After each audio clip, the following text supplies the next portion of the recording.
اللهم صل وسلم على نبينا محمد رب اشرح لي صدري ويسر لي أمري واحلل عقدة من لساني يفقه قولي رب يسر ولا تعسر وتمم بالخير اللهم وفقنا لما تحب وترضى ربنا زدنا علما نافعا آمين يا رب العالمين۔ اللہ سبحانہ وتعالیٰ کا بہت شکر، بہت کرم کہ آج الحمدللہ ہم 13th پارہ تک پہنچ چکے ہیں، اور ہم نے آغاز کیا تھا سورہ یوسف کا۔ اس کی آیات ہیں 111، مکی صورت ہے، اور ٹاپکس اس کے 3 ہیں۔ مرکزی اس کا مضمون یا جسے آپ تھیم کہیں گے تو وہ یہ ہے کہ رسول اکرم صلی اللہ علیہ وآلہ وسلم کو فتح مکہ اور کامل اقتدار و غلبہ اسلام کی بشارت، مطلب یہ ایک تو فتح مکہ ان کو، دوسرا ان کو جتنا بھی اقتدار ہے، غلبہ ہے، کامل ان کو مل جائے گا اسلام کے حوالے سے، اس کی خوشخبری دی گئی۔ قریش مکہ اور برادران یوسف علیہ السلام کی طرح ایک دن رسول اکرم صلی اللہ علیہ وسلم کے رحم و کرم پر ہوں گے، جس طرح برادران یوسف، آج آپ کو انشاءاللہ ان کا تذکرہ ملے گا، اسی طرح جو ہے وہ قریش مکہ کو یہ بتایا گیا۔ تو جی آیا نمبر 102 میں تو تمہید باندھی گئی ہے، نزول قرآن کا مقصد کیا ہے وہ بتایا گیا ہے۔ پھر آیا نمبر 3 سے لے کر 101 کے ان بٹوین سارا کا سارا قصہ یوسف ہے، اور آخر میں اختتامیہ اس کا کنکلوژن ہے لاسٹ والے ٹاپک میں، وہ 102 سے لے کے 111 آیات میں۔ تو اگر اس کا زمانہ نزول اور پس منظر آپ دیکھیں تو سورہ یوسف جو ہے غالباً 12 نبوی میں ہجرت سے پہلے اور سورہ ہود کے بعد نازل ہوئی، جب رسول اللہ صلی اللہ علیہ وآلہ وسلم کے خلاف مکے سے اخراج یا مکے میں قتل کے منصوبے بنائے جا رہے تھے، اور قریشی قیادت برادران یوسف کی طرح اپنے ہی بھائیوں پر ظلم و ستم ڈھا رہی تھی، جن کا جرم محض بت پرستی سے انکار کر رہے تھے وہ، اور توحید کا اقرار کر رہے تھے۔ اس وجہ سے قریش کے جو سارے لوگ ہیں وہ ظلم ڈھا رہے تھے ان لوگوں پر، اور ان کے کرائم کیا تھا؟ صرف یہ کرائم تھا کہ انہوں نے کہا تھا کہ ہم نے بت پرستی نہیں کرنی، رب کو ماننا ہے، اور توحید کو انہوں نے جو ہے اپنا لیا تھا۔ تو پچھلی سورہ میں جو ہمارا سورہ ہود میں قوموں کی تاریخ اور ان کی ہلاکت کا جو ہے وہ پس منظر ہم نے دیکھا، اور سورہ یوسف میں مشکل حالات کے بعد آسانیوں کا پہلو جو آپ کو غالب نظر آئے گا، توحید حق اور شرک باطل ہے۔ حضرت یوسف علیہ السلام جیل میں بھی توحید کی دعوت دیتے نظر آئیں گے اس سورہ میں انشاءاللہ۔ تو اس کے بعد اگلی جو ہماری سورہ ہوگی وہ سورۃ الرعد ہوگی، کہ ہم سورہ یوسف کا جو ہے مختصر اس کو دیکھ کے چلیں، اور اس کے بعد جو ہے آگے انشاءاللہ سورہ رعد اور سورہ ابراہیم کو جتنا پاسبل ہے ہم مختصراً دیکھ لیں، انشاءاللہ کوشش پوری ہوگی آج۔ تو جی سورہ یوسف کی ابتدا سے ذرا دیکھیے کہ یہ اس کتاب کی آیات ہیں جو حق واضح کرنے والی ہے۔ ہم نے اس کو ایسا قرآن بنا کر اتارا ہے جو عربی زبان میں ہے تاکہ تم اسے سمجھ سکو، اور اے پیغمبر صلی اللہ علیہ وسلم، ہم نے تم پر یہ قرآن جو وحی کے ذریعے بھیجا ہے، اس کے ذریعے ہم تمہیں ایک بہترین قصہ سناتے ہیں، جبکہ اس سے پہلے تم اس واقعے سے بالکل بے خبر تھے۔ تو اللہ سبحانہ وتعالیٰ نے فرمایا کہ یوسف علیہ السلام نے اپنے والد یعقوب علیہ السلام سے کہا کہ اے میرے ابا جان، میں نے دیکھا کہ 11 ستارے اور ایک سورج اور ایک چاند، یہ سارے کے سارے مجھے سجدہ کر رہے ہیں۔ تو یعقوب علیہ السلام نے کہا، میرے پیارے بیٹے، اپنا یہ خواب اپنے بھائیوں کو نہ بتانا، کہیں ایسا نہ ہو کہ وہ تمہارے لیے کوئی سازش تیار کر لیں، کیونکہ شیطان انسان کا کھلا دشمن ہے۔ حضرت یعقوب علیہ السلام کے 10 بیٹے تھے جن کا ہم تذکرہ کر چکے ہیں، ایک بیوی سے ان کے 10 بیٹے تھے، اور 2 بیٹے یوسف اور بنیامین ایک دوسری بیوی سے تھے۔ تو یوسف علیہ السلام بہت خوبصورت تھے۔ نبی کریم صلی اللہ علیہ وآلہ وسلم نے فرمایا کہ اللہ تعالیٰ نے جب حسن بنایا، جب بیوٹی بنائی، جب حسن بنایا تو ساری دنیا کو آدھا حسن دے دیا، یعنی یہ جو ہمارے سامنے چاند، سورج، ستارے، پہاڑ، پھل پھول، آبشاریں، یہ سارا کا سارا حسن ایک طرف، اور لوگوں میں بھی جو حسن موجود ہے وہ بھی ایک طرف، اور آدھا جو حسن ہے وہ یوسف علیہ السلام کو دے دیا۔ تو اس سے ہم یہ اندازہ لگا سکتے ہیں کہ وہ کس قدر خوبصورت تھے۔ تو یوسف علیہ السلام جو ہے وہ انتہائی خوبصورت ہے. تو یعقوب علیہ السلام نے کہا کہ یہ جو خواب میرے بیٹے تم نے میرے سامنے بیان کیا ہے، اس کو جو باقی 10 بھائی ہیں، چونکہ وہ ستیلے بھائی تھے، تو ان کو مت بتانا. ایسا نہ ہو کہ وہ تمہارے لیے کوئی سازش تیار کر لیں، کوئی ایسا پلان تیار کر لیں جو کہ تمہیں نقصان دے. تو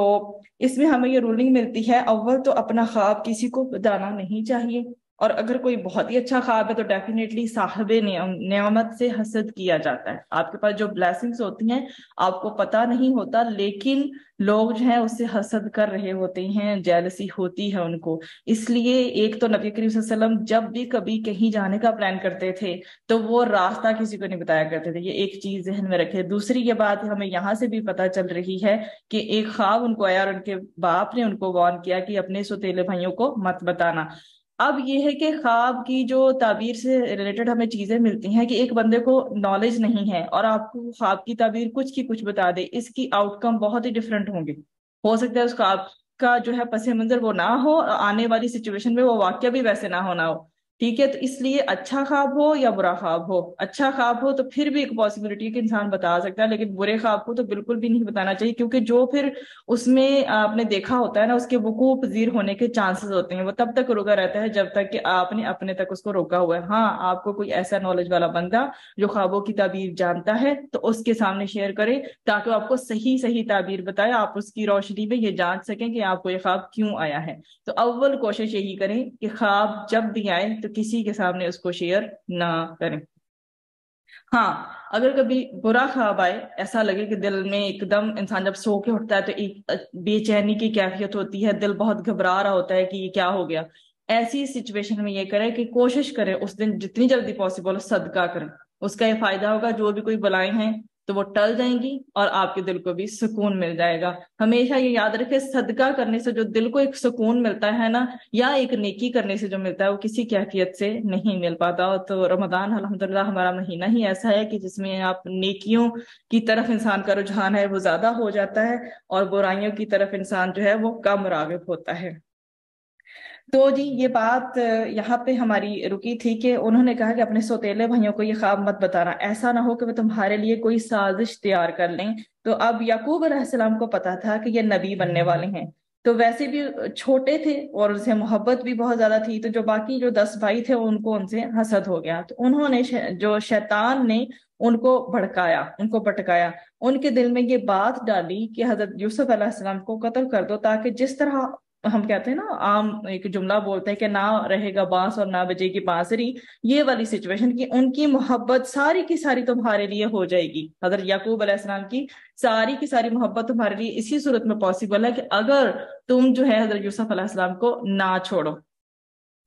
تو جب یوسف علیہ السلام کے ان سے پہلے بھائیوں نے یہ ان سے کہا کہ یقینی طور پر ہمارے والد کو یوسف اور اس کے جو حقیقی بھائی جو ہیں بنیامین ان سے زیادہ محبت ہے، حالانکہ ہم ان کے لیے ایک مضبوط جتھا ہے، ہم ایک بہت ہی اسٹرانگ پرسن ہیں، ہم اتنے مضبوط لوگ ہیں، ہم 10 ہیں اور اتنے طاقتور ہیں، لیکن ان سے زیادہ محبت کیوں ہے حضرت یوسف علیہ السلام سے اور بنیامین سے. انہوں نے کہا ان سے زیادہ محبت کیوں ہے، اور انہوں نے کہا کہ ہمیں یقین ہے کہ ہمارے والد کسی کھلی غلط فہمی میں مبتلا ہیں. تو انہوں نے مشورہ کیا آپس میں، اور انہوں نے کہا کہ یہ سلوشن ہم نکالتے ہیں کہ یوسف کو قتل کر ڈالتے ہیں، یا پھر کسی ایسی سرزمین میں پھینک آتے ہیں دور، تاکہ ہمارے والد کی ساری جو توجہ ہے وہ ہمارے لیے خالص ہو جائے. تو یہ سب کرنے کے بعد ہم کیا کریں گے، ہم نیک بن جائیں گے. تو ان میں سے ایک نے ان کو مشورہ دیا، انہوں نے کہا کہ ایک گناہ کر لیتے ہیں، کیا کرتے ہیں، یوسف کو قتل کر دیتے ہیں یا کہیں پھینک آتے ہیں،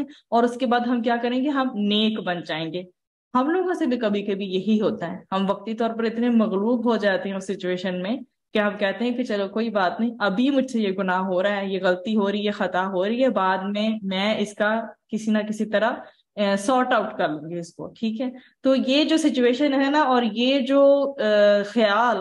شیطان کی وجہ سے دل میں آتا ہے، وہ یہ دل میں ڈال دیتا ہے کہ کوئی بات نہیں، کر لو، اٹس اوکے. لیکن یہ ہے کہ شیطان آج تو کہہ رہا ہے کہ جی کر لو، لیکن جب ایک وقت آئے گا اس نے بھی مکر جانا ہے کہ میں نے ان کو ٹیمپٹ نہیں کیا تھا، میں نے ان کو اکسایا نہیں تھا. تو ہمیں ہر جگہ اپنے آپ پہ چیک رکھنا ہے کہ کوئی اگر گناہ کا ہمیں موقع مل رہا ہے تو کیا ہم اسے اویل کر رہے ہیں یا ہم چھوڑ رہے ہیں؟ شرافت یہ نہیں ہے کہ زندگی میں انسان کو موقع ہی نہ ملے، وہ تو نیچرلی آپ کو موقع نہیں مل رہا تو آپ گناہ نہیں کر رہے۔ تو امتحان تو اس وقت ہوتا ہے جب ایک موقع مل رہا ہے گناہ کرنے کا، چاہے وہ کتنا ہی بڑا چھوٹا مطلب کسی بھی لیول کا گناہ ہو، لیکن آپ اس سے بچ رہے ہیں یا نہیں، یہ ہمارا امتحان ہوتا ہے۔ تو کرنا ہمیں یہ کہ جب بھی کبھی کوئی ہمارے سامنے ایک آپشن موجود ہو گناہ کی، تو ہمیں اسے اوائڈ کرنے کی پوری کوشش کرنی ہے۔ اب یہ بات ہوئی کہ انہوں نے کہا یہ کام ہم کر لیتے ہیں اور اس کے بعد ہم نیک بن جائیں گے۔ تو ان میں سے ایک کو جو ہے نا ترس آ گیا کہ جو بھی کچھ کرنا ہے کرو، لیکن ایسا کرتے ہیں کہ اس کو پھینک آتے ہیں، بجائے اس کے کہ ہم اسے قتل کریں ہم اسے پھینک آتے ہیں کسی ایسے گہرے کنویں میں، اس سے یہ ہوگا کوئی کافرہ اس کو اٹھا کے لے جائے گا، کچھ کرنا ہے تو ایسا کچھ کرو۔ خیر وہ گئے اپنے والد کے پاس، انہوں نے کہا کہ آپ یوسف علیہ السلام کے بارے میں ہمارے اوپر اطمینان نہیں کرتے، کوئی شک نہیں ہونا چاہیے آپ کو، ہم اس کے بڑے ویل وشر ہیں، ہم اس کے بڑے خیر خواہ ہیں، کل ہم کیا کرنے جا رہے ہیں، ہم کل تفریح کے لیے جا رہے ہیں باہر، تو آپ اس کو ہمارے ساتھ بھیج دیں تاکہ وہ ہمارے ساتھ کھائے پیے کھیلے کودے اور ہم اس کی پوری حفاظت کریں گے۔ تو یعقوب علیہ السلام نے کہا تم اسے لے جاؤ گے، مجھے اس کی جدائی کا غم ہوگا اور مجھے یہ اندیشہ ہے، یہ ڈر ہے کہ تم کسی وقت اس سے غافل نہ ہو جائے، یعنی کہ تم اگر مصروف ہو گئے اور تم نے چھوٹے بچے کو کہیں چھوڑ دیا اور خدا نہ خواستہ کوئی بھیڑیا آ کے اس کو کھا گیا تو پھر کیا ہوگا نا۔ تو انہیں جدائی اور غم کا جو ہے وہ اندیشہ ہو رہا تھا۔ تو وہ آگے سے جواب دیتے ہیں کہ ہم اتنے سارے 10 لوگ ہیں، ہم مضبوط ہیں، ٹھیک ہے، اور اگر اس کو آخر خدا نہ خواستہ بھیڑیا کھا جائے تو اس کا مطلب تو یہ ہوا کہ ہم تو بہت ہی غافل ہیں، ہم بہت ہی گئے گزرے لوگ ہیں۔ تو خیر انہوں نے اپنی بات منوا لی حضرت یعقوب علیہ السلام سے اور وہ ان کو ساتھ لے گئے۔ تو انہوں نے طے کر لیا کہ وہ انہیں کسی اندھے کنویں یا کسی گہرے کنویں میں ڈال دیں گے، اور ڈال دیا۔ تو اس وقت اللہ سبحانہ و تعالیٰ فرماتے ہیں یہ کہ یہ سارا کا سارا ظاہر ہے اللہ کو تو معلوم ہے جو بھی کچھ ہو رہا ہے۔ تو یوسف علیہ السلام پہ ہم نے وحی بھیجی کہ ایک وقت آئے گا تم ان سب کو جتلاؤ گے جو انہوں نے یہ کام کیا ہے ابھی، اور ان کو اس وقت جب وہ وقت آئے گا ان کو پتہ بھی نہیں ہوگا کہ تم کون ہو۔ خیر سارا دن گزار کر یہ رات کو اپنے باپ کے پاس روتے ہوئے آئے اور کہا کہ ہم دوڑنے کا مقابلہ کر رہے تھے، یوسف علیہ السلام کو ہم نے سامان کے پاس بٹھایا تھا، ایک بھیڑیا آیا اسے کھا گیا، اور یقین تو آپ ہم پہ نہیں کریں گے کہ ہم کتنے سچے ہیں۔ تو انہوں نے کیا کیا کہ یوسف علیہ السلام کی جو قمیض اتاری ہوئی تھی اس پہ جھوٹ موٹ کا کسی جانور کا خون لگا لیا، کوئی بھی جیسے رینڈم ہے کہتے ہیں کوئی بکری وغیرہ لائک اس طرح سے، تو خون لگا کر اس کے اوپر جی وہ لے آئے اور کہا کہ واقعی میں یوسف علیہ السلام کو جو ہے وہ بھیڑیا کھا گیا ہے، تو یہ ان کی قمیض ہے۔ خیر والد نے کہا کہ تم نے یہ بات اپنی طرف سے بنائی ہے اور کر میں کیا سکتا ہوں، میرے لیے صبر ہی بہتر ہے، جو باتیں تم بنا رہے ہیں اس پر صرف اللہ ہی میرا مددگار ہے۔ اسی طرح سے کوئی بھی غم دکھ تکلیف اللہ نہ کرے ہمیں زندگی میں پہنچے، لیکن یہ زندگی ہے، نشیب و فراز چلتے رہتے ہیں، اپ اینڈ ڈاؤن آتے رہتے ہیں، تو اس میں فصبر جمیل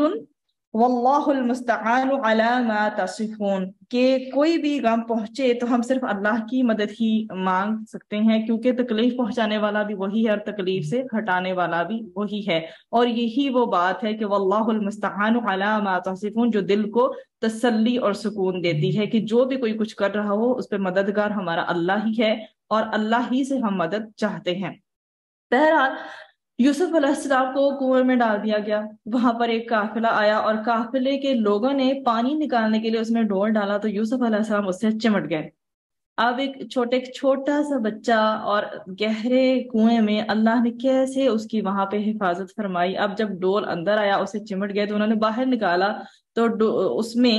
حضرت یوسف علیہ السلام بہت ہی خوبصورت ہیں، تو انہوں نے جب دیکھا جو نکالا تھا تو وہیں سے اس نے شاؤٹ کیا، اس نے چیخ ماری اور زور سے وہ بولا، اس نے کہا یہ تو خوشخبری ہے، سنو یہ تو ایک لڑکا مل گیا، اور انہوں نے اس کو تجارت کا مال سمجھ کے ان کو چھپا لیا۔ اللہ تعالیٰ فرماتے ہیں کہ مجھے سب پتا تھا جو وہ یہ کر رہی ہیں۔ اس وقت ہوتا یہ تھا کہ غلاموں کی جو خریدہ فروخت تھی نا وہ عام ہوتی تھی، تو وہ بچے کو لے گئے، انہوں نے کہا کہ ہم اس کو بطور غلام بیچ دیں گے، تو وہ ان کو مصر لے گئے، اور اللہ تعالیٰ نے فرمایا کہ انہوں نے یوسف علیہ السلام کو بہت کم قیمت میں بیچ دیا، گنتی کے چند جو ہیں وہ گنے چنے درہموں میں۔ اور اللہ سبحانہ و تعالیٰ نے کیا فرمایا؟ وَكَانُوا فِيهِ مِنَ الزَّاهِدِينَ۔ زہد کہتی ہے دنیا کی محبت میں جو ہے وہ دل میں نہ ہونا، دنیا کی جو ٹیمپٹیشنز ہیں جو ہم پہ غالب آتی ہیں وہ دل میں نہ، یعنی دنیا بے شک ہو لیکن اس کی محبت دل میں نہ ہو۔ مال پیسہ بے شک ہو، مال مطلب پیسے کی محبت نہ ہو، مال کی محبت نہ ہو، تو اس کو کہتے ہیں زہد۔ تو اللہ سبحانہ و تعالیٰ نے فرمایا ان کو ان سے کوئی دلچسپی نہیں تھی۔ اب مصر کے جس آدمی نے ان کو خریدا وہ عزیز تھا، وہاں کا ایک گورنر تھا، ہائی پوسٹ پہ تھا مطلب۔ تو اس نے اپنی بیوی سے کہا کہ یہ دیکھو اسے عزت سے رکھنا، مجھے ایسا لگتا ہے کہ یہ ہمیں فائدہ پہنچائے گا، پھر ہم اسے اپنا بیٹا بنا لیں گے، اس طرح سے اس نے آگے سے کہا۔ تو جو اس کے بھائیوں نے دیکھے کیا پلان بنایا تھا کہ اسے مار دیں گے اور کنویں میں پھینک دیں گے، تو اللہ سبحانہ و تعالیٰ نے کیسے ان کی حفاظت فرمائی۔ تو اللہ سبحانہ و تعالیٰ فرماتے ہیں کہ اس طرح ہم نے اس سرزمین میں یوسف علیہ السلام کے قدم جما دیے تاکہ اللہ تعالیٰ ان کو باتوں کا صحیح مطلب نکالنا سکھائے، جس میں خوابوں کی تعبیر بھی شامل ہے۔ اور اللہ سبحانہ و تعالیٰ نے ایک بات فرمائی، وہ بھی ہم اگر اپنے دلوں پہ نقش کر لیں تو بہت اچھا ہو جائے گا کہ جو بھی مرضی ہو دنیا میں، جو مرضی ہو جائے، اور اگر ہمارا تعلق اللہ سبحانہ و تعالیٰ کی ذات کے ساتھ مضبوط ہے نا، تبھی ہم سکون میں رہ سکتے ہیں، کیونکہ اللہ کو ہر کام پر پورا قابو حاصل ہے۔ تو اللہ ہی غالب آتے ہیں آخر، اگر ہم سچے ہوں تو اللہ سبحانہ و تعالیٰ فرمانے ہیں کہ اکثر لوگ یہ نہیں جانتے۔ تو جب یوسف علیہ السلام اپنی جوانی کو پہنچے تو اللہ تعالیٰ فرماتے ہیں کہ ہم نے انہیں حکمت اور علم عطا کیا، اور اللہ تعالیٰ نے پھر یہاں ایک اور بات بتائی، پوری کہانی یعنی کہ وہ نوجوان ہو گئے، بہت خوبصورت ہو گئے، اور خوبصورتی بھی ایسی جو کہ اپنی جوبن پہ۔ تو یہاں پر جی یہ بات شروع ہوتی ہے کہ کس طرح سے عزیز مصر کی جو بیوی ہے زلیخا، تو وہ ان پر فدا ہوگی، اس کو ان سے محبت ہوگی۔ تو اللہ تعالیٰ نے فرمایا کہ یہ عورت جس کے گھر میں وہ رہتے تھے، اس عورت نے ان کو ورغلانے کی کوشش کی، اور اس کی بہت زیادہ تفصیل مختصراً بیان کروں گی کہ آپ جس گھر میں رہتے تھے اس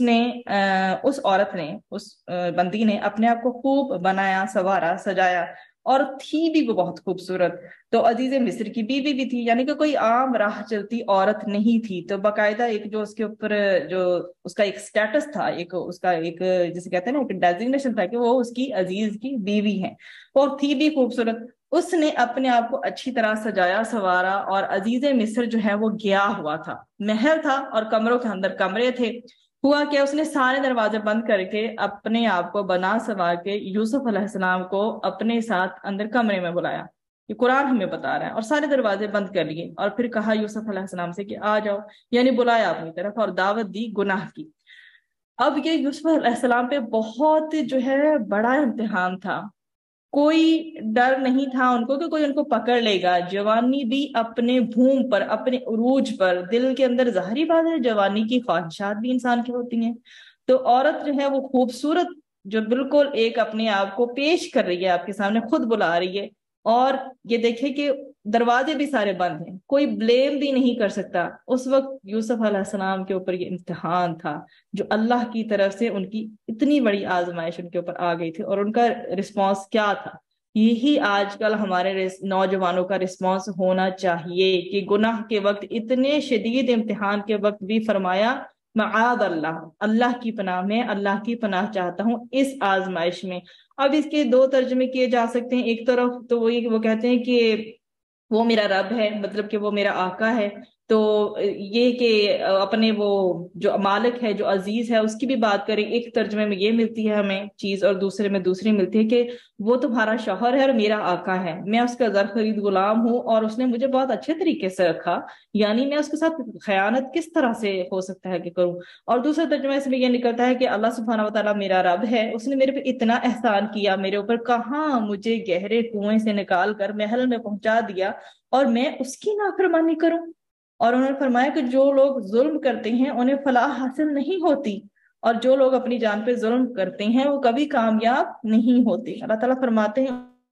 اس عورت نے واضح طور پر یوسف علیہ السلام کے ساتھ برائی کا ارادہ کر ہی لیا تھا، اور یوسف علیہ السلام کے دل میں بھی اس عورت کا خیال آ جاتا وہ نوجوان تھے، اگر وہ اپنے رب کی دلیل نہ دیکھ لیتے۔ اس میں بھی ہمیں مختلف آراء ملتی ہیں کہ ان کو کیا دلیل جو ہے وہ نظر آئی۔ خیر اللہ سبحانہ و تعالیٰ کی طرف سے ان کی ایک مدد ہوئی ان کے لیے، خیر اللہ تعالیٰ نے ان کو دلیل دکھائی تاکہ وہ بچ جائے، اور اللہ سبحانہ و تعالیٰ نے فرمایا کہ ہم نے ایسا اس لیے کیا تاکہ ہم ان کا رخ برائی سے اور بے حیائی سے پھیر دیں، مطلب وہ اس کی طرف مزید مائل نہ ہو جائیں، کیونکہ انبیاء معصوم ہوتے ہیں، اللہ تعالیٰ ان سے ان کی برائیاں دور کر دیتے ہیں۔ اب یوسف علیہ السلام بھاگے دروازے کی طرف، دروازہ بند تھا، لاک تھا، لیکن اس کے باوجود وہ بھاگے، تو اللہ سبحانہ و تعالیٰ نے فرمایا کہ دونوں آگے پیچھے دروازے کی طرف بھاگے، اور اس کشمکش میں اس عورت نے ان کی قمیض کو پیچھے کی طرف سے پکڑا، عورت پیچھے بھاگی جو کہ زلیخا تھی، اس نے پکڑنے کی کوشش کی تو پیچھے سے قمیض پھٹ گئی، اور اللہ تعالیٰ نے کیا کیا، اللہ سبحانہ و تعالیٰ کے کرم کے دروازے کھل گئے اور کھلتے ہی چلے گئے۔ یہی وہ بات ہے ہمارے لیے ایک پوائنٹ کہ ہمارے لیے بھی گناہ کے دروازے کھلتے ہیں، تو کیا ہم اپنے اوپر ان دروازوں کو بند کر لیتے ہیں، یا پھر یہ کہ ہم اس موقع کو اویل کرنے کی کوشش کرتے ہیں؟ تو ایکسکیوز جو ہے ہمیشہ نہیں ہم دے سکتے کہ یہ جی یہ میرے سے اس وقت یہ آزمائش آ گئی تھی تو یہ میرے سے نہیں ہو سکا۔ دیکھیں انہوں نے بھی تو اللہ سبحانہ و تعالیٰ کا دامن پکڑا ہے نا، تو اگر کبھی گناہ سے انسان نے بچنا ہونا تو کوئی ایکسکیوز نہیں ہے، اور میں یہ کہوں کہ میں پھنس گیا تھا، ہم بھاگے تو صحیح اس مشکل سے، ہم اس گناہ سے بھاگے تو صحیح، اللہ تعالیٰ خود دروازے کھولیں گے ہمارے لیے اگر ہم اللہ کی پناہ چاہیں گے اور کوشش کریں گے۔ خیر جب آخری دروازے پر پہنچے تو وہاں پر عزیز مصر کھڑا ہوا تھا، اور اس کو دیکھ کر زلیخا نے فوراً ہی بات بدل دی، اس نے کہا کہ تمہاری بیوی کے ساتھ برائی کا ارادہ، اس کی سزا اس کے سوا اور کیا ہے؟ اس نے بات بدلی کہ تمہاری بیوی کے ساتھ اس بندے نے برائی کا ارادہ کیا ہے، اس کی سزا اس کے سوا اور کیا ہے کہ اسے قید کر دیا جائے یا اسے کوئی اور دردناک سزا دی جائے، یعنی اس نے میرے ساتھ برائی کا ارادہ کیا تھا، ساری بات حضرت یوسف علیہ السلام پہ ڈال دی۔ تو یوسف علیہ السلام نے کہا یہ خود مجھے ورگلا رہی تھیں، اور اچھا اس عورت کے خاندان میں ایک گواہی دینے والے نے، دیکھیں اللہ سبحانہ و تعالیٰ کی طرف سے مدد ہوتی ہے، ایک گواہی دینے والے نے یہ گواہی دی، یہ کون تھا اس کے بارے میں بھی اختلافات ملتے ہیں۔ بہرحال جو بھی کچھ ہوا معجزانہ طور پہ ہوا، ایک عجیب منطقی لاجیکل بات بھی یہ تھی کہ اس نے کہا اس وقت کہ یہ دیکھو کہ قمیض کہاں سے پھٹی ہے، قمیض اگر آگے سے پھٹی ہے اس کا مطلب ہے یوسف علیہ السلام اس کی طرف بڑھے اور اس نے اپنے آپ کو بچانے کی کوشش کی، اور اگر قمیض پیچھے سے پھٹ گئی تو یوسف علیہ السلام کی، تو اس کا مطلب ہے یہ عورت پیچھے بھاگی تھی اور یوسف علیہ السلام کا قصور نہیں ہے۔ تو جب اس نے دیکھا کہ قمیض پیچھے سے پھٹی ہے تو اس نے کہا کہ تمہارا ہی قصور ہے، اس نے کہا کہ تم عورتوں کی مکاری ہے اور تم عورتوں کی مکاری بڑی سخت ہوتی ہے، اور یوسف علیہ السلام اس کا خیال نہ کرو، جانے دو، اور اے میری بیوی، پھر اپنی بیوی سے کہتے کہ اپنی غلطی کی معافی مانگو، تم ہی غلطی پر تھی۔ اللہ سبحانہ وتعالیٰ فرماتے ہیں آگے مزید اس قصے کے بارے میں، شہر میں جو عورتیں تھیں انہوں نے طرح طرح کی باتیں کرنا شروع کر دی تھی، جب بھی جیسے ہمارے ہاں ہوتا ہے کہ بات ایک پھیلتی ہے تو لوگ ہر طرح کی باتیں بنانا شروع کر دیتے ہیں، تو انہوں نے کہا کہ عزیز کی بیوی اپنے نوجوان کو ورگلا رہی ہے اور اس نوجوان کی محبت نے اسے دیوانہ کر دیا ہے، ہمارے خیال میں تو وہ کھلی گمراہی میں ہے۔ خیر جب زلیخا کو پتہ چلا تو سب کو بلا لیا ایک دن دعوت پہ، شہر کی تمام خواتین کو، تو ان سب کا اکرام کیا، سب کے سامنے جو ہے اس نے پھل رکھ دیا اور ساتھ ہی ہاتھ میں جو ہے نا اس نے چھریاں دے دی، یہ کاٹو اور کھاؤ، اور اس وقت انہیں بتانے کے لیے کہ اصل میں دیکھو کہ میرے دل پہ قابو کیوں نہیں رہا تھا کہ یہ بندہ کون ہے کیسا ہے، انہوں نے کیا کیا، انہوں نے یوسف علیہ السلام کو بلایا، اور وہ عورتیں جب انہوں نے دیکھا یوسف علیہ السلام کو تو اللہ تعالیٰ نے فرمایا کہ انہوں نے اس قدر وہ حیرت انگیز طور پہ ان کو حسین پایا، خوبصورت پایا کہ ان کے حسن سے بالکل حیران ہو کر مبہوت ہو کر اللہ تعالیٰ فرماتے ہیں انہوں نے اپنے ہاتھ کاٹ لیے، اور وہ جو وہ پھل کاٹ رہی تھی اس چھری سے کیا کیا کہ اپنے ہاتھوں پہ ضرب لگا لی اور کہا کہ حاشا للہ، مطلب امیزمنٹ اور تعجب کا یہ انداز تھا کہ کوئی شخص یہ شخص انسان نہیں لگتا، یہ تو ایک قابل تکریم فرشتے کے سوا اور کچھ ہو نہیں سکتا۔ تو زلیخا نے کہا دیکھو اس کی وجہ سے تم مجھے تانے دے رہی تھی، اور یہ بات سچ ہے کہ میں نے اس کو ورگلانے کی کوشش کی لیکن یہ بچ نکلا، خیر میں اس کو دوبارہ دعوت دے رہی ہوں، اور اگر اس نے میری دعوت قبول نہ کی تو میں اس کو جیل میں ڈال دوں گی۔ سیدنا یوسف علیہ السلام نے فرمایا کہ یا اللہ، یہ عورتیں مجھے جس کام کے لیے دعوت دے رہی ہیں، مجھے اس کے مقابلے میں مجھے جیل جانا زیادہ پسند ہے، اور پھر اللہ کی طرف سے رجوع کیا، یا اللہ اگر آپ نے ان کی چالوں سے مجھے محفوظ نہ کیا تو میرا دل بھی ان کی طرف کھنچنے لگے گا، اور میں اپنے آپ کو نہیں پاتا کہ میں ان سے بچ سکوں۔ تو اب یہاں پر یہ دیکھیے کہ یہ سب اللہ سبحانہ و تعالیٰ کی مرضی سے ہوا کہ وہ کہتے ہیں کہ مجھے جیل میں جانا زیادہ منظور ہے بجائے اس کی کہ میں ان خواتین کی چالوں میں آ جاؤں۔ تو دیکھیں، جب بھی دعا مانگے تو کھل کر دعا مانگے۔ اگر حضرت یوسف علیہ السلام یہ دعا مانگتے، اول تو ہمیں ایسا تذکرہ کرنے کی ہماری وہ نہیں ہے، لیکن ایک اللہ کی وہ وسعت کو جو ہے دیکھتے ہوئے یہ بات کرنا چاہوں گی کہ اگر وہ یہ دعا کرتے کہ یا اللہ ان عورتوں سے بھی بچا لے اور جیل سے بھی بچا لے، تو اللہ تعالیٰ کے لیے کیا مشکل تھا یہ سب کرنا۔ یہ سب تو ہماری وہ کہتے ہیں نا عبرت کے لیے ہے اور ہماری سمجھنے کے لیے، لیکن اب اپنے لیے اور ہم اپنے لیے اللہ کے خزانوں کو بہت وسیع سمجھیں۔ ہمیں جب کبھی کوئی مشکل آتی ہے نا تو کھل کے رب سے مانگیں، وہ واقعی ہمارا خالق، مالک اور مدبر ہے، اور وہ ہمیں دے گا، بس ہمارا توکل ہونا چاہیے کہ وہ دے گا، اور ہم کھل کر اس سے مانگیں انشاءاللہ۔ تو خیر، اللہ سبحانہ و تعالیٰ نے یوسف علیہ السلام کی دعا قبول کی اور یوسف علیہ السلام کو عورتوں کی چالوں سے محفوظ رکھا۔ اب باتیں اتنی پھیل گئی تھی کہ عزیز مصر نے سوچا کہ بیوی کی بھی عزت بچانا یہاں پہ مقصود ہے، تو بہتر ہے کہ جو نا ان کو جیل بھیج دیا جائے۔ کنویں سے محل میں سفر دیکھیں ان کا، کنویں سے محل میں اور محل سے جیل میں، اور یہ لوئسٹ پوائنٹ تھا کہ جیل میں بغیر کسی جرم کے، بغیر کسی قصور کے، ان کا کوئی قصور نہیں تھا، بلا قصور ان کو وہاں جانا پڑا۔ اور وہاں پر ان کو کیا ملے، 2 نوجوان تھے جیل میں، تو انہوں نے اپنے اپنے خواب وہاں پر جیل میں بتائے کہ ہمارے یہ خواب ہیں جو ہم نے دیکھے ہیں، تو آپ بہت بڑے مطلب نیک آدمی لگتے ہیں، ہمارے خواب کی تعبیر تو ہمیں بتائیں۔ تفصیل میں ہم نہیں جائیں گے، لیکن تھوڑا تھوڑا اس کو ٹچ کرتے ہیں۔ خواب بتانے سے پہلے، ان کے جو خواب ہے اس کی تعبیر بتانے سے پہلے، دیکھیں جو ہمیں رول ملتا ہے اور اپنی زندگیوں پہ بھی اپلائی کرنے کی ضرورت ہے کہ حضرت یوسف علیہ السلام نے کیا کیا، ان کو پہلے اللہ کی طرف دعوت دی کہ یہ اتنے سارے جو خدا ہیں وہ ہیں یا پھر ایک خدا بہتر ہے، تو ان کو اللہ کی طرف بلایا، توحید کی دعوت دی۔ یہی ہوتا ہے ایک نیک آدمی کا شعار کہ وہ کیا کرتا ہے، وہ اللہ کی دعوت کو سب سے پہلے رکھتا ہے اور باقی چیزیں بعد میں۔ اس کے بعد جب یہ پیغام دے دیا کہ اللہ کو ایک سمجھو، ایک معبود سمجھو، رب کو خالق مانو، تو اس کے بعد انہوں نے پھر تعبیر بتانی شروع کی کہ تم میں سے ایک کو تو سزا ہو جائے گی، پھانسی ہو جائے گی، اور دوسرا آزاد ہو جائے گا۔ اور جو آزاد ہونے والا تھا اسے کہا کہ تم جاؤ گے بادشاہ کے پاس تو اسے کہنا کہ میں بے قصور بغیر کسی جرم کے جیل میں پڑا ہوں، میری فکر کریں۔ وہ پرسن جو ہے وہ رہا ہو گیا، وہاں جا کر وہ یہ بات بھول گیا۔ امتحان اور مقصود تھا یوسف علیہ السلام کا، وہ بھول گیا، تو کئی برس تک یوسف علیہ السلام جیل میں رہے، قید خانے میں رہے۔ چند سال بعد وہ جو مصر کا بادشاہ تھا، مصر میں، اس نے اپنے درباریوں سے ایک دن کہا کہ میں نے خواب دیکھا ہے، 7 موٹی گائیں ہیں جن کو 7 دبلی گائیں کھا رہی ہیں، اور 7 ہرے پوشی ہیں اور 7 ایسی ہیں جو سوکھے ہوئے ہیں، تو ان کی تعبیر کیا ہوگی؟ تو کچھ نے تو کہا کہ یہ تو ایسی بس بیکار خیالات ہیں۔ پھر وہ جو بندہ تھا، جو درباریوں میں وہ بندہ شامل تھا جو کہ آزاد ہو کے گیا تھا حضرت یوسف علیہ السلام کے پاس سے، اس کو یاد آ گیا۔ اس وقت اس کو یاد آیا حضرت یوسف علیہ السلام کی بات، اس کے دل میں آئی کہ اس نے کہا کہ مجھے جو انہوں نے خواب کی تعبیر بتائی تھی وہ بالکل سچ نکلی تھی۔ تو انہوں نے کہا، جا کے اس پرسن نے جا کے اسے کہا، اسے عزیز سے، کہ مجھے یوسف کے پاس قید خانے میں بھیج دے، میں ان سے پوچھ کے آتا ہوں، اور اس سب سے پہلے آ کے معافی مانگی کہ یقیناً میں بھول گیا تھا کہ آپ کا جو پیغام ہے وہ بادشاہ کو دینا ہے۔ تو خیر، بادشاہ کو جو خواب آیا اس کا یہ مطلب ہے، یوسف علیہ السلام اس کا مطلب ایکسپلین کیا کہ 7 سال تک غلہ مسلسل زمین میں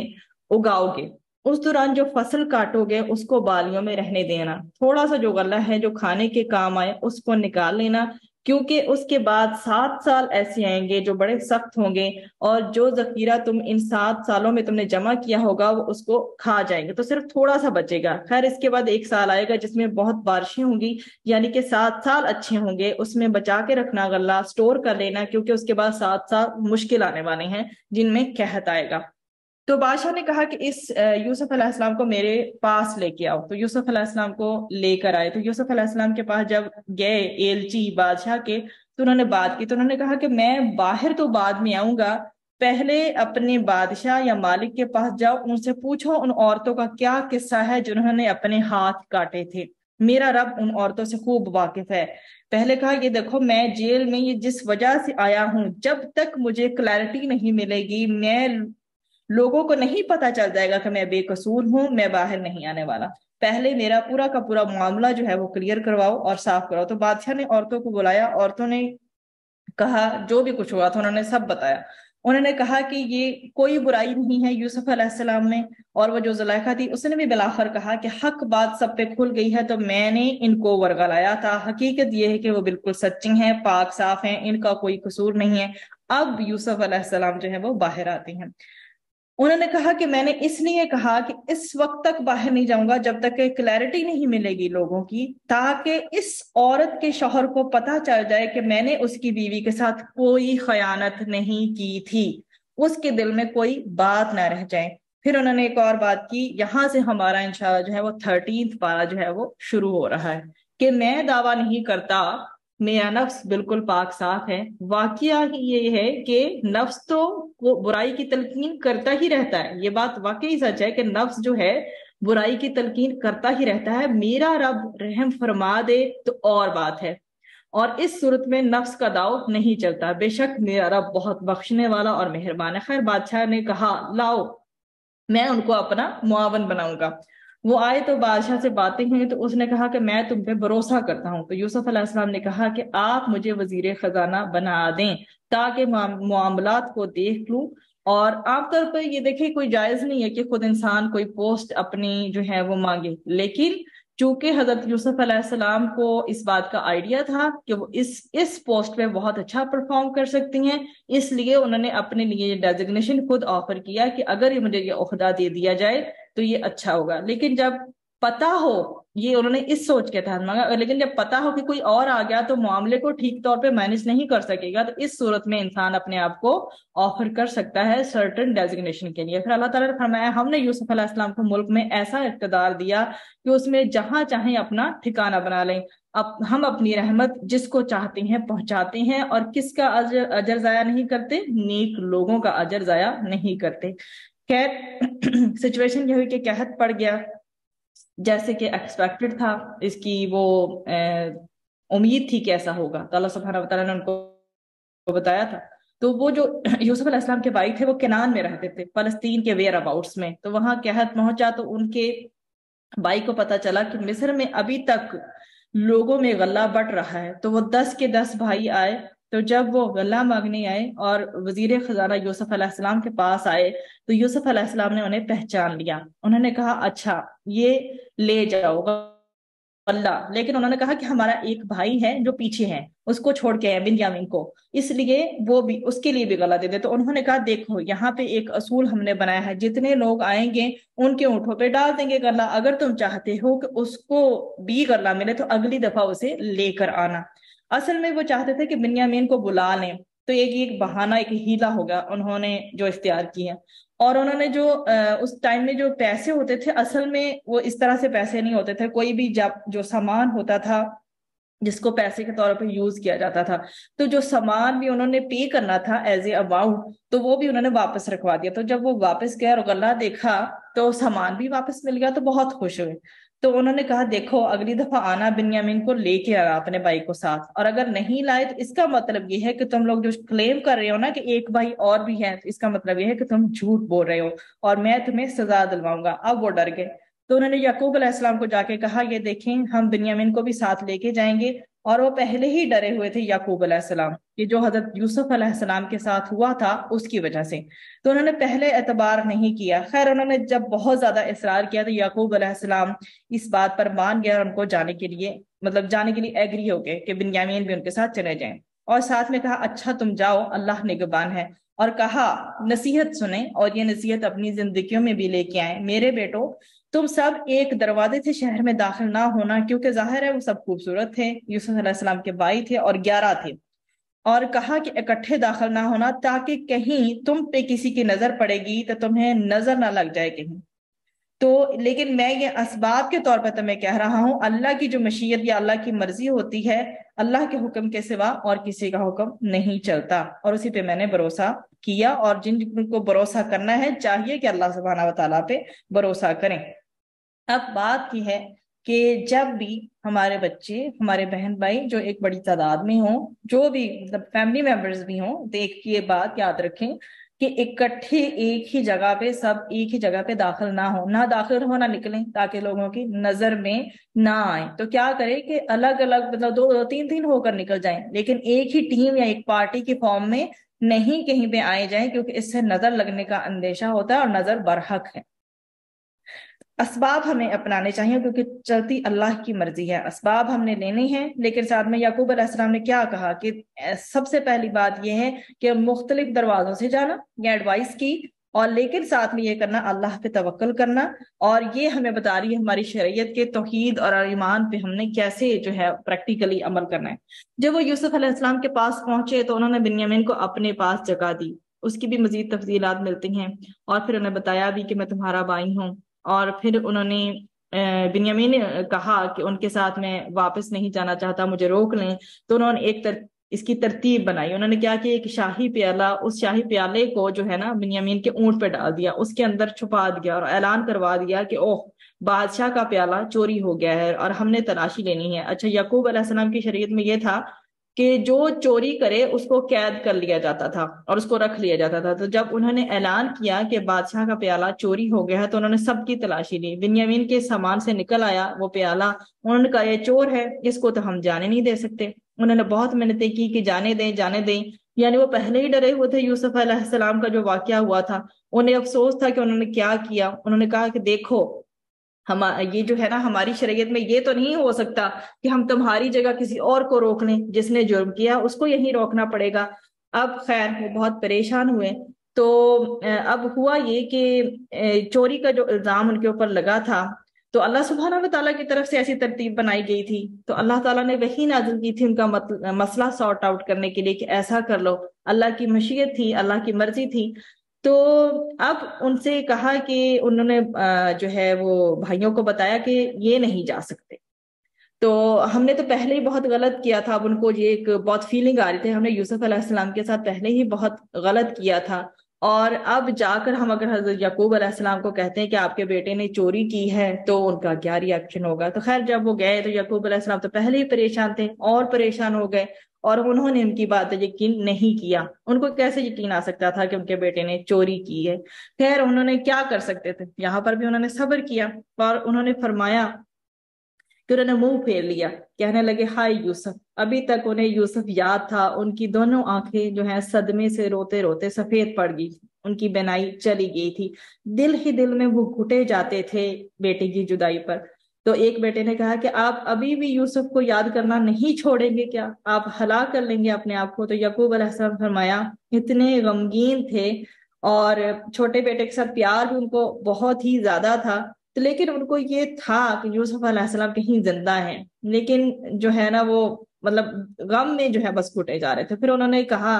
کہ میں اپنے رنج و غم کی فریاد صرف اللہ سبحانہ و تعالیٰ سے کرتا ہوں، تم سے نہیں کرتا، اور اللہ کے بارے میں جتنا میں جانتا ہوں تم نہیں جانتے۔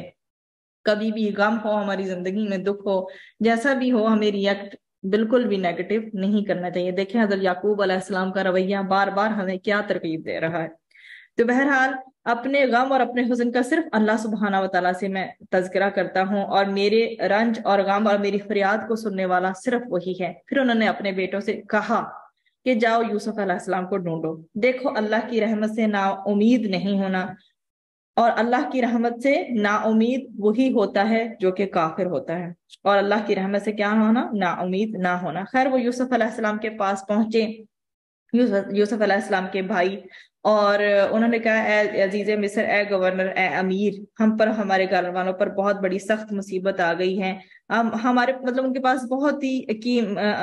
معمولی سی اس وقت جو تھی، جو پونجی تھی، جو بھی غلہ خریدنے کے لیے، اور غلہ ان کے پاس بچا نہیں تھا۔ تو خیر وہ ساری آگے جو ہے ریکویسٹ کرتے ہیں، تو یہ سچویشن یہ ہو جاتی ہے ایک طرح سے ان کے بالکل غربت میں آ کے بھیک مانگنے والی، اور اس پہ یہ ہوا کہ حضرت یوسف علیہ السلام کا دل پگھل گیا۔ تو ابھی بھی یہ دیکھیں وہ پوائنٹ یاد کریں جب شیطان نے کیسے دماغ میں ان کے ڈالا تھا کہ ابھی یہ گناہ کر لو اور بعد میں کیا کرنا، نیک بن جانا۔ تو یہ چیز یہاں پر لے کے آئے کہ جب اس خیال سے گناہ کیا جاتا ہے تو ذلت کی کیا کیفیت ہوتی ہے۔ یہاں پر اس پوائنٹ کو ذرا لے کے آئے کہ اللہ تعالیٰ نے دنیا میں ان کو اس حالت میں پہنچا دیا، وہ جو ان سے گناہ اس وقت سرزد ہوا تھا۔ تو یوسف علیہ السلام نے کہا تم یوسف اور اس کے بھائی کے ساتھ تم لوگوں نے کیا کیا؟ پھر پوچھتے ہیں اپنے بھائیوں سے جو ستیلے بھائی ہیں کہ تم نے یوسف اور اس کے بھائی کے ساتھ کیا کیا تھا، یاد کرو وہ وقت۔ وہ سب چونک گئے، سرپرائز ہو گئے، ان کو کیسے پتا؟ غور سے دیکھا، کہا آپ یوسف ہیں؟ کہا ہاں۔ کہا اللہ نے ہم پہ بڑا احسان کیا ہے۔ اور ایک چیز ہمیں بھی یہ یاد رکھنی چاہیے کہ گناہ کا موقع تو حضرت یوسف علیہ السلام کی زندگی میں آیا تھا، اور وہ بھی چاہتے تو وہ بھی یہ کہہ لیتے کہ ایک دفعہ، آخری دفعہ گناہ کر لیتا ہوں پھر نیک ہو جاؤں گا۔ انہوں نے کہا تھا معاذ اللہ، میں نہیں کر سکتا، اللہ نے اتنے احسان کیے ہیں میرے اوپر، اور میں کیسے اللہ کے ساتھ خیانت کروں۔ اللہ نے ان کو تخت پہ پہنچایا، اور یوسف علیہ السلام نے فرمایا اللہ نے ہم پر بڑا احسان کیا، اور جو تقوی اختیار کرتا ہے، گناہوں سے بچتا ہے اور صبر کرتا ہے۔ اور ان کا صبر دیکھیں کتنا بڑا صبر تھا، ان کا کنویں میں جانا، پھر جیل میں جانا، گناہ کے موقع پہ ان کا جو ہے کیا ریئیکشن تھا، انہوں نے اپنے آپ کو روک لیا۔ یہ سارا کا سارا صبر ہی تو ہے، یہ سارا کا سارا تقوی ہی تو ہے جو انہوں نے کیا، تقوی کو اختیار کیا، صبر کیا۔ اللہ تعالیٰ ایسے نیک لوگوں کا اجر کبھی بھی ضائع نہیں کرتے۔ اب یہ بات ہمیں ہمارے پلوں سے باندھ لینی چاہیے کہ تقوی اور صبر، اس کا دامن ہم نے اپنی زندگی سے نہیں جانے دینا۔ ہم نے سورۃ البقرہ میں بھی یہ کہا تھا کہ ہمیشہ اللہ سے مدد مانگو۔ کس چیز کے ساتھ مدد مانگو؟ نماز کے ذریعے اور صبر کے ذریعے۔ تو تقوی ہوگا، اللہ کا ڈر ہوگا، تبھی تو ہم نمازیں نہیں چھوڑیں گے نا۔ اور پھر جو ہے صبر ہی تو ہے، ایک دم جم جانا، کوئی بھی مشکل سچویشن ہو، آپ کیا ہے، آپ جم گئے ہیں اور آپ نے کوئی نیگیٹو ریئیکشن نہیں دیا۔ تو انہوں نے کہا کہ جاؤ آگے، پھر وہ ان سے پوچھ رہے ہیں کہ ہمیں معاف کر دیں، وہ آگے سے ریکویسٹ کر رہی ہیں ان کے بھائی کہ ہمیں معاف کر دے، جب پہچان لیا کہ یہ حضرت یوسف علیہ السلام ہے، ہم نے غلطی کر دی۔ یوسف علیہ السلام نے اتنا کچھ ہونے کے باوجود کوئی ملامت نہیں کی۔ کیا کہا؟ جاؤ اللہ بھی تمہیں معاف کرے، اور کہا یہ میری قمیص لے جاؤ، میرے والد کے چہرے پہ ڈالنا، ان کی بینائی واپس آ جائے گی۔ وہی قمیص جس نے یوسف علیہ السلام کو اتنا رنج پہنچایا، وہ خون والی قمیض یاد کریں جب یوسف علیہ السلام کو پریٹینڈ کرنے کے لیے کہ ہم نے انہیں قتل، ہم ان کو بھیڑیا کھا گیا ہے، جب انہوں نے حضرت یعقوب علیہ السلام کو پہلے، جب یہ پوری سازش کی پلاننگ کا آغاز ہوا تھا کہ وہ قمیض ان کی اتاری اور اس کے اوپر کسی جانور کا خون لگا کے لے جا کر پریٹینڈ کیا تھا حضرت یعقوب علیہ السلام کے پاس کہ یہ جی بھیڑیا کھا گیا یوسف علیہ السلام کو، اور وہ بیسیکلی کنویں میں ڈال گئے تھے۔ اب یہ دیکھیں اس قمیض نے کتنا غم اور دکھ دیا تھا باپ کو۔ اب اللہ کی ترتیب دیکھیں، جس چیز سے غم ملتا ہے نا، اسی طرح کی چیز سے پھر اللہ خوشی بھی دیتے ہیں۔ اب جو قمیض ہے اس نے بنائی واپس لے آئی ہے وہ۔ تو وہ گئے، ایک دم یعقوب علیہ السلام کو پتہ چل گیا، انہوں نے کہا اوہ مجھے یوسف علیہ السلام کی خوشبو آ رہی ہے۔ وہ جو پہنچے ان پہ قمیض ڈالی اور بنائی واپس آ گئی۔ انہوں نے کہا دیکھو میں نے تمہیں کہا نہیں تھا کہ اللہ کے بارے میں جو میں جانتا ہوں وہ تم نہیں جانتے۔ تو انہوں نے اپنے والد سے بھی معافی مانگی کہ معاف کر دیں، انہوں نے پھر انہیں معاف کر دیا۔ خیر یوسف علیہ السلام کے پاس پہنچے تو انہوں نے اپنے والدین کو اپنے پاس آگے نکلے اور ان کو باہر نکلے، ان کا استقبال کیا، ان کو اپنے ساتھ بٹھایا اور پھر کہا آپ مصر میں داخل ہو جائیں، انشاءاللہ اس میں سب چین سے رہیں گے۔ پھر لے کے آئے ہیں ان کو، والدین کو تخت پہ بٹھایا اور سارے کے سارے سجدے میں گر گئے۔ اب خواب یاد ہے؟ اب ہم یہ خواب یاد کریں کہ جب انہوں نے کہا تھا کہ 11 ستارے اور ایک سورج اور چاند کو دیکھا ہے کہ وہ مجھے سجدہ کر رہے ہیں، اور اللہ سبحانہ وتعالیٰ کا انہوں نے شکر ادا کیا۔ لیکن دوسری روایت میں یہ بھی ملتا ہے ہمیں کہ یہ سجدہ تعظیمی تھا۔ تو دونوں روایتیں ملتی ہیں کہ یا تو وہ سجدہ تعظیمی کی وجہ سے گر گئے، خیر بہرحال جو بھی اس کے اندر آرام ہو، ہمیں تو اس میں یہ لینا ہے کہ ان کے خواب کی تعبیر اس طرح سے پوری ہوئی۔ اب والدین سے ملاقات ہو رہی ہے ایئرز کے بعد، سالوں بعد، کتنی دکھ بھری داستان جو ان کی زندگی میں گزری۔ کنویں میں گئے، وہاں سے نکلے غلام بن گئے، غلام بننے سے ایک اور آزمائش میں پڑ گئے، آزمائش سے نکلے جیل میں چلے گئے، سالوں جیل کے اندر رہے، کتنی زیادہ تکلیفیں برداشت کی، بالآخر اللہ نے ان کو مقام پہ پہنچایا۔ کتنی تکلیفیں، وہ والد کو یہ ساری باتیں نہیں بتا رہے کہ اور یہ بتائیں کہ اے میرے والد میرے ساتھ یہ، انہوں نے کہا یہ میرے اس پرانے خواب کی تعبیر ہے جسے میرے رب نے سچ کر دکھایا۔ کیا بتاتے ہیں؟ کوئی کہانی نہیں بتائی کہ میں جیل میں چلا گیا تھا، کنویں میں چلا گیا تھا، تکلیفوں پہ تکلیفیں کاٹی ہیں، برداشت کیا ہے، آزمائشیں تھیں میرے لیے، اور لیکن کیا کہتے ہیں، کیا خوبصورت جملہ بولتے ہیں کہ اللہ نے بڑا احسان کیا، مجھے قید سے نکال لیا۔ ساری پازیٹیو باتیں، کوئی ایک بھی نیگیٹو بات نہیں کی، اور اللہ تعالیٰ نے آپ کو وہاں سے اٹھایا، اللہ تعالیٰ یہاں پہ لے آیا۔ اس سے پہلے شیطان نے میرے اور میرے بھائیوں کے درمیان فساد ڈال دیا تھا۔ حقیقت یہ ہے کہ میرا رب جو چاہتا ہے اس کے لیے بڑی لطیف تدبیریں اختیار کرتا ہے، لطیف ایسی باریک تدبیریں جو ہمارے علم کے احاطے میں نہیں آ سکتی ہیں۔ وہ علم میں بھی اسی کا علم کامل ہے، اور حکمت بھی اسی کی کامل ہے۔ اور احسان یاد کیا جو اللہ نے ان پہ کیا، یا اللہ آپ نے مجھے جو حکومت سے حصہ عطا کیا، اور آپ نے مجھے خواب کے تعبیر کے علم سے نوازا،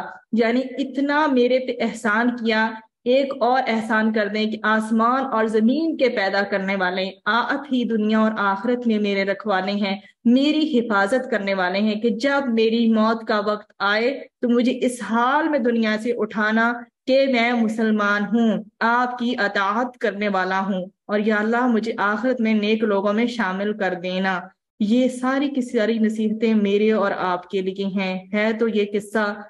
یوسف علیہ السلام اور ان کے بھائیوں کا، لیکن ہم پہ ڈپینڈ یہ کرتا ہے کہ ہم نے یوسف علیہ السلام جیسا بننا ہے جا کے ان بھائیوں جیسا۔ آخر دعوانا ان الحمد للہ رب العالمین۔ سبحانک اللہم و بحمدک، نشہد ان لا الہ الا انت، نستغفرک و نتوب الیک۔